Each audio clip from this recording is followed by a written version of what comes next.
Halo, pada video kali ini kita akan membahas bagaimana melakukan proses pemodelan kolom. Oke ya, jadi proses pemodelan kolom. Kolom itu sendiri kita di sini metodenya dengan menggunakan konsep manual. Jadi konsep manual itu adalah kita mendefine dulu nama kolomnya, kemudian dimensi kolomnya, dan termasuk si material kolomnya. Kemudian yang kedua, kita menggunakan toolbarsnya draw. Nah, di dalam toolbarsnya draw itu kita gunakan fungsi point atau rotation point untuk meletakkan si modeling kolomnya ke dalam gambar denah yang sudah kita persiapkan. Kemudian selanjutnya kita juga bisa membuat kolom ini menjadi kolom miring. Itu dengan menggunakan nanti fungsinya sloping kolom. Kemudian yang terakhir ini kita bisa menggunakan fungsi F4 untuk mensejajarkan modeling yang sudah kita input ke dalam denah AutoCAD-nya itu supaya si modelingnya sejajar dengan garis si AutoCAD-nya. Nah, di sini proses pemodelan itu sendiri untuk yang si manual ini adalah dengan menggunakan fungsi attribute editor. Kita menginput nama kolomnya, kemudian memodifikasi dimensi kolomnya, lebar dan tinggi, panjang dan lebarnya. Kemudian juga kita juga bisa membuat kolom dengan bentuk yang tidak persegi, tapi bentuknya itu adalah round column. Jadi kita tinggal mengisi radius kolomnya seperti apa. Oke, nah selanjutnya juga di sini kita bisa membuat pemodelan kolom, yaitu dengan material baja atau steel. Jadi si kolom ini bisa steel kolom itu sendiri, atau bisa juga gabungan antara kolom dengan konkritnya yang kita sebut sebagai komposit kolom. Oke, nah untuk proses penginputan data define tadi ke dalam gambar CAD-nya, itu kita bisa menggunakan nomor satu fungsi point. Kemudian apabila modeling yang kita input itu arahnya tidak sesuai dengan apa yang tertera di dalam gambar CAD-nya, itu kita bisa mencentang item yang nomor 2 yaitu rotation point, sehingga nanti untuk yang sudutnya bisa kita atur, baik itu sudutnya 0 derajat, 45 derajat, atau misalnya 90 derajat.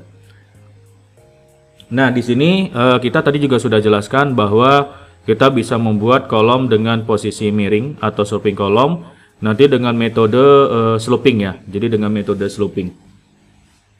Oke, selanjutnya di sini coba kita buka untuk aplikasi Cubicos TASC strip 3-nya. Nah, ini adalah untuk yang aplikasi Cubicos TASC strip 3-nya ya. Nah, di sini kita coba membuat pemodelan kolom tadi secara manual, dan referensinya itu adalah kita menggunakan data gambar dari gambar CAD. Misalnya contoh seperti ini, ada kolom K1, kemudian ada kolom K2, dan kemudian ada kolom K2A serta kolom K3 ya. Jadi di sini misalnya contoh nih, contoh kita membuat kolom K1. K1 itu dimensinya di basement 1 itu adalah 800 kali 1500. Nah, kita buka si aplikasinya, kemudian kita arahkan kursornya ke bagian kolom, kategorinya kolom. Nah, di bagian elemen listnya itu kita klik di sini rectangular kolom. Nah, di sini kita buat nama kolomnya itu adalah kolom K1. Tadi ukurannya adalah 500 dikali 800. Selanjutnya kita aktifkan gambar AutoCAD-nya ya. Jadi gambar AutoCAD-nya sudah kita input, kita aktifkan dengan cara kita klik kiri 2 kali ya. Kita klik kiri 2 kali gambar CAD-nya. Nah, selanjutnya tadi kolom yang sudah kita buat, kolom K1. Nah, di sini kolom K1 juga untuk dimensinya bisa kita centang ya. Bisa kita centang 800 kali 1500 ya. 800 dikali 1500, maaf. Kemudian di sini untuk dimensinya bisa kita centang. Tujuannya supaya apa? Supaya nanti di bagian nama kolomnya langsung muncul dimensinya tanpa perlu kita lihat-lihat lagi di detail kolomnya itu sendiri. Nah, selanjutnya arahkan toolbarsnya ke draw. Toolbarsnya ke draw, kemudian kita klik di sini point. Nah, di sini untuk mensejajarkan kolom ini ya, ini kan biasanya agak sulit. Jadi kita ambil aja salah satu parameternya di salah satu sudut titik. Tapi jangan diklik terlebih dahulu, hanya diletakkan saja kursornya seperti ini. Kemudian kita gunakan fungsi F4 atau Fn F4. Kalau sudah, kita klik kiri.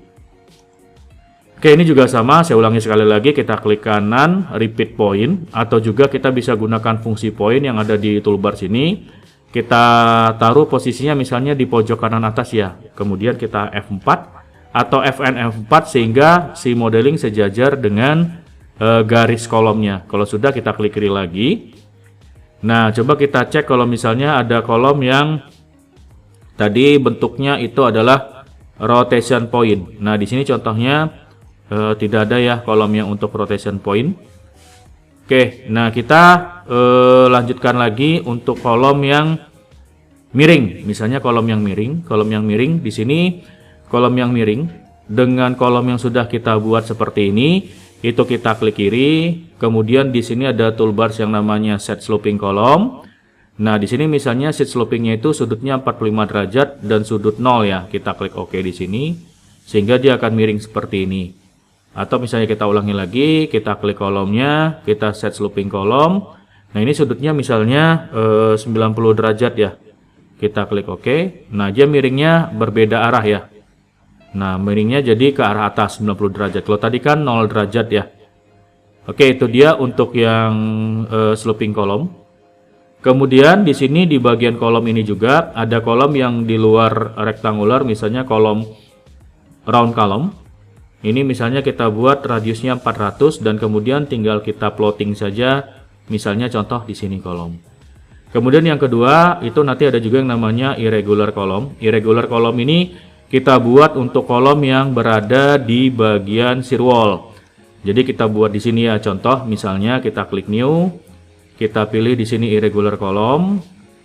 Kemudian kita klik aja di sini nih set selection from drawing. Jadi kita select aja, kita klik satu, kita klik dua, di sini kita klik langsungnya, coba kita klik kanan. Nah, ini sudah langsung muncul, kita klik OK nih. Kemudian sesuai dengan yang tadi posisi kolom dengan menggunakan fungsi F4, kita letakkan saja kursornya di bagian ujung ini. Kemudian kita gunakan fungsi F4 atau Fn F4. Kalau sudah sejajar garisnya, kita klik kiri. Nah, ini kita ganti namanya menjadi kolom misalnya W2. Oke ya. Selanjutnya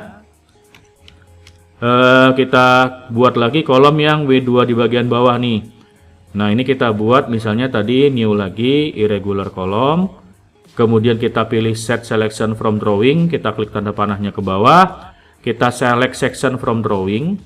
Nah, ini kita klik gini aja ya. Nah, ini nggak bisa, kita klik. Nah, ini sudah, kita klik kanan. Oke, kalau tidak bisa kita klik lagi di sini draw section in drawing juga boleh. Jadi kita buat begini ya, kita tarik garisnya satu persatu seperti ini. Jadi tadi pilihannya bisa set selection from drawing atau draw ya. Jadi langsung kita draw di bagian CAD drawingnya. Nah, ini karena mungkin tidak ada garis bantunya jadi tidak muncul. Oke. Nah, kalau misalnya kita salah seperti ini, itu bisa kita kontrol kemudian klik kiri. Nah, ini kita klik lagi di sini, baru kemudian kita close di sini ya. Kalau sudah, kita klik kanan. Nah, ini kita klik OK ya. Langkahnya juga sama, misalnya tadi dengan menggunakan fungsi F4. Jadi saya klik di salah satu pojok, kemudian kita klik F4. Sehingga posisi si modelingnya sejajar dengan garis CAD-nya. Kalau sudah, kita klik kiri. Oke, ini kita ganti menjadi W21 misalnya. Kemudian yang di bagian tengah ini juga ada W3A. Itu bisa kita klik di sini irregular column lagi. Kemudian kita select selection from drawing. Kemudian kita pilih draw section in drawingnya. Bisa kita gunakan fungsi rectangle ya. Kita klik di sini rectangle, baru kita drawing seperti ini. Oke, kalau misalnya sudah, kita klik OK. Kita arahkan lagi ke bagian salah satu pojoknya, kita klik F4. Oke, kalau sudah, tampilannya akan seperti ini. Ini adalah kolom. Tadi kita sudah menggambar, itu baik kolom yang standar, rektangular, kemudian juga ada kolom bulat, kemudian juga kolomnya bisa kita set sloping, dan ini adalah irregular kolom. Oke, itu dia untuk yang panduan kolom secara manual modeling. Sekian dan terima kasih.